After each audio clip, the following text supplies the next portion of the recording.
Hello all, good morning. Today we will discuss about the issue or conflict between Azerbaijan and Armenia over Nagorno-Karabakh enclave. पहले तो हम ये जानते हैं कि ये जो नागोर्नो काराबाख एनक्लेव है, ये जो पूरा क्षेत्र है वो कहाँ पे आया है। ओके, उसके बाद हम आगे इस पे डिस्कशन करेंगे। आप अगर मैप पे देखते हो तो यहाँ पे आपको दिखेगा अजरबैजान टर्की के ऊपर, राइट, ईरान के ऊपर, सॉरी ये आर्मेनिया है, ये अजरबैजान है। ओके, यहाँ पे आपको छोटू सा अजरबैजान और भी दिखेगा, जो एक्चुअली उसने यहाँ पे आर्मेनिया ने यहाँ पे पूरा कवर कर लिया है।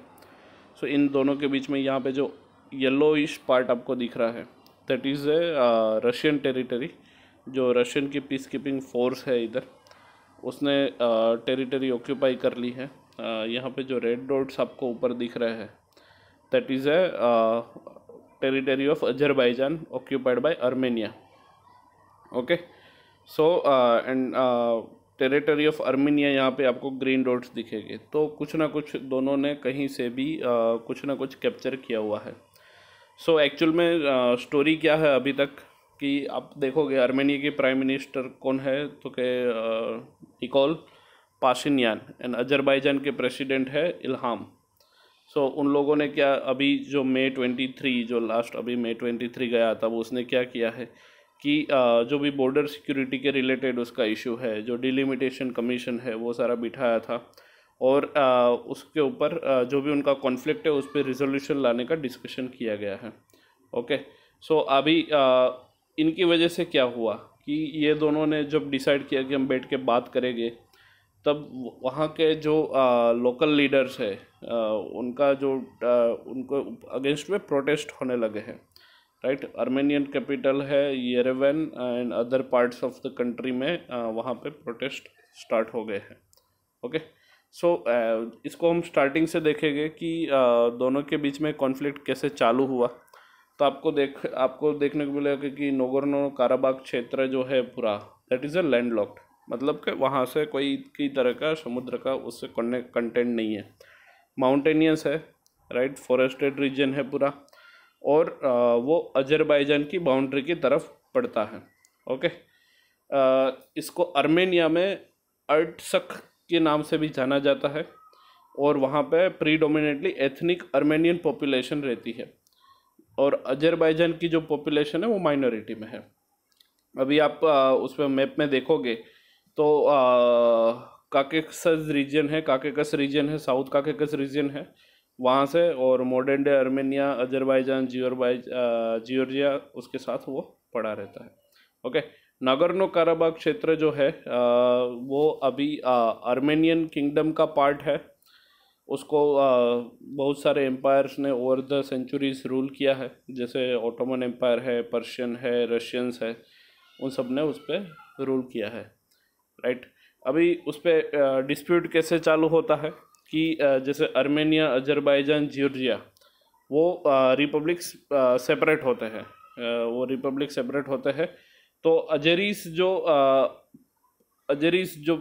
पूरी सल्तनत है वो नगोर्नो काराबाख को उसके रिपब्लिक रीजन में इन्वॉल्व कर लेती है। पर जब फर्स्ट वर्ल्ड वॉर होता है तो ऑटोमन जो है, जिसको अजरीस ने हेल्प की थी, उसको साउथ काकेकस से वहाँ से एथनिक आर्मेनियन आर्मीज है वो वहाँ पे इन्वेड करती है।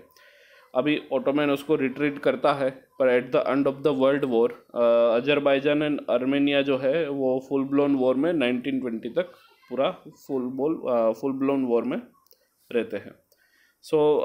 अलग अलग उसकी वॉर्स चली है अजरी और आर्मेनियन के बीच में अलग अलग टाइम पे। 1991 का वॉर है जब बोल्शेविक्स है, जो रशियन प्रो रशियन हम बोलते हैं, वो साउथ कैकाकस को एक्सपांड करते हैं सोवियत इन्फ्लुएंस की तरफ, राइट, और जो अजरबैजान, आर्मेनिया एंड जॉर्जिया है वो सोवियत रिपब्लिक्स बनते हैं। अभी सोवियत जो है सोशलिस्ट को ज़्यादा प्रीफर करते थे और उसने जो नागोर्नो काराबाख क्षेत्र है उसको ऑटोनोमस ओब्लास्ट का मतलब है उसका एक एडमिनिस्ट्रेटिव रीजन है और जो अजरबैजान की टेरिटरी में रहता है। सो उसको despite the chiefly Armenian population, वहाँ पे ज़्यादातर पॉपुलेशन जो थी अर्मेनियन पॉपुलेशन थी, फिर भी वो उसको किसको दे देते हैं, अजरबैजान को दे देते हैं। अभी सोवियत पावर बिगिन होता है इन 1980s। वहाँ पे उसका आपने देखा होगा कि ये जब स्टार्टिंग होता है, जब से सोवियत का जो विघटन है वो चालू हो जाता है। सो जो एथनिक अर्मेनियन पॉपुलेशन है जो नागोर्नो काराबाख क्षेत्र में है, वो अर्मेनिया के साथ क्योंकि उसका पूरे रूट्स जो है अर्मेनिया के साथ जुड़े हुए हैं, सो वो क्या करते हैं कि वोट इकट्ठे करते हैं 1988 में, और वो अर्मेनिया के साथ जुड़ने के लिए चालू करते हैं, उसका डिज़ायर रखते हैं, राइट। बट ये सही नहीं जा रहा है अजरबैजान के लिए, एंड वहाँ पे आपको मिलिट्री क्लैश भी मिलेगा। करीब 30,000 पीपल मर जाते हैं उसमें, और बहुत सारी एथनिक अजरीस जो है वो काराबाख एंड अर्मेनिया में मूव कर जाते हैं, और कुछ अर्मेनियन है वो अजरबैजान में भी फ्लेड कर जाते हैं। सो थोड़े इधर अर्मेनिया की तरफ आपको देखने के मिलेंगे, थोड़े अजरी की तरफ देखने को मिलेंगे। अभी इन 1993 जब अर्मेनिया जो है वो most of the Nagorno Karabakh क्षेत्र का वो पूरा कंट्रोल ले लेता है। 1994 में वॉर एंड हो जाता है। अभी सभी दोनों कंट्री जो है, एक तरफ अर्मेनिया है, एक दूसरी तरफ अजरबैजान है, दोनों जो है एक दूसरे से सीज फायर वो आप करते हैं, उसमें एंटर होते हैं। ब्रोकर्ड बाय रशिया उसको इंटरमीडिएट करता है। बट जो अर्मेनिया की बॉर्डर्स है और अजरबैजान की बॉर्डर्स है वो डिमार्केटेड नहीं होती, मतलब तय नहीं होती कि यही फिक्स बॉर्डर्स है। बहुत सारी पीस टॉक्स इनिशिएट की जाती है मिन्स्क ग्रुप की तरह, मिन्स्क एग्रीमेंट में आप इसको देखेंगे, बट वो सही से ब्रोकर्ड नहीं की जाती, सही से कोई उसमें इंटरसेप्ट नहीं करता है। उसके बाद मिन्स्क ग्रुप है जो organization for security and corporation, OSCE के नाम से हम जानते हैं 1990 में, ओके, जिसको रशिया कोचेड कर रहा था by United Nations and United States and France के साथ। सो मिन्स्क ग्रुप का प्रपोजल क्या रहता है, उसका जो भी प्रपोजल है कि दोनों के बीच में सीज फायर होना चाहिए, तो वो दोनों की तरफ से जो येरेवन है बाकू, मतलब येरेवन दोनों का कैपिटल है, येरेवन है अर्मेनियन का है और वो अजरबैजान का है। तो जो मिन्स्क ग्रुप का जो रोल है वो यहाँ पे डिक्लाइन होता है, और 2020 में दोनों कंट्री के बीच में वन टाइप ऑफ वॉर आती है, और वो एक अनदर नेगोशिएशन की तरफ आगे बढ़ जाता है। इसको आगे देखेंगे कि यहाँ पे आपको दो वॉर मिली, एक थी 2016 एंड 2022। जो 1994 में सीज फायर साइन किया गया था, बट वो उतना सक्सेसफुल नहीं रहा, राइट। और नागोर्नो काराबाख क्षेत्र में जो रिबेल आर्म फोर्स जो थे वो अर्मेनियन को सपोर्ट करते थे एंड अजरबैजान को भी सपोर्ट करते थे, उनके बीच में कुछ ना कुछ क्लेश होते रहे, राइट। सम स्क्रिमिसेस टर्न्ड इनटू डायरेक्ट क्लेसेस, कहीं कहीं पे डायरेक्ट क्लेसेस मिल जाते हैं, और बहुत सारी कैजुअलिटी भी होती है। अगर 2016 में 2016 में जो क्लेश स्टार्टेड होता है अजरबैजान और अर्मेनिया के बीच में, वो 4 दिन तक चलता है। सीज फायर फिर से साइन होता है मॉस्को में वो साइन करते हैं, और इसी को फार फ्रॉम रिजोल्व रखते हैं, बराबर। Fresh clashes erupted on Armenian Azerbaijan border in September 2020, फिर से वहाँ पे वॉर होता है, राइट। 6 वीक्स तक वॉर चलता है, करीब 2000 पीपल मर जाते हैं। अभी ये दोनों के बीच में कुछ ना कुछ डिस्प्यूट चलता ही रहता है। अभी ये जो अजरबैजान के नए प्रेसिडेंट है अलीयेव, जो लॉन्च करते हैं offensive vowing to take back Nagorno Karabakh, जो अजरबैजान फिर से वहाँ पे करता है, तो और वो अर्मेनियन ऑक्यूपाइड है मेजरली, तो वहाँ से फिर से वहाँ पे कॉन्फ्लिक्ट चालू हो जाते हैं। अभी फिर से नवंबर 2020 में वो मॉस्को के द्वारा, जो रशिया उसको ब्रोकर्ड करता है, वो बीच में एक तरह का दलाल के जैसे काम करता है दोनों के बीच में सुलह कराने के लिए। सो वो नवंबर 2020 में वो सुलह होती है। अभी कहाँ कहाँ पे और कौन कौन इसके बीच में अभी करा रहा है सुलह।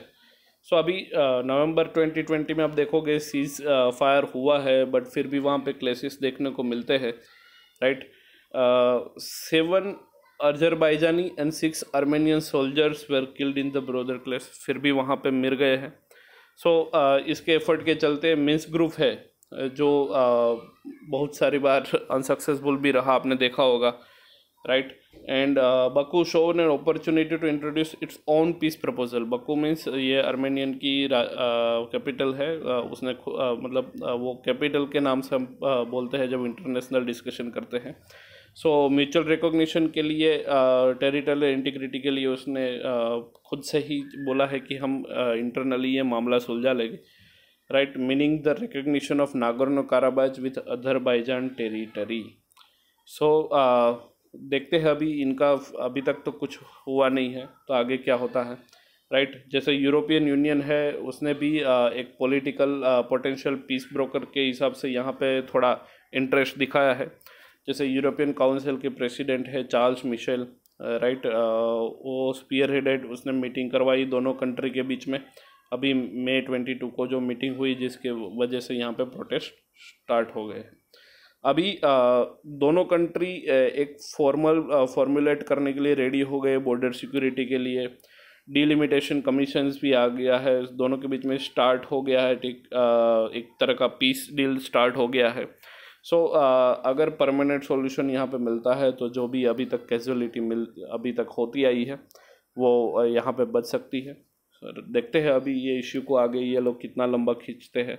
जितना जल्दी इतना होगा उतना जल्दी ये डिस्प्यूट जो ख़त्म होगा, उतनी जल्दी कैजुअलिटी यहाँ पे कम हमने को मिलेगी।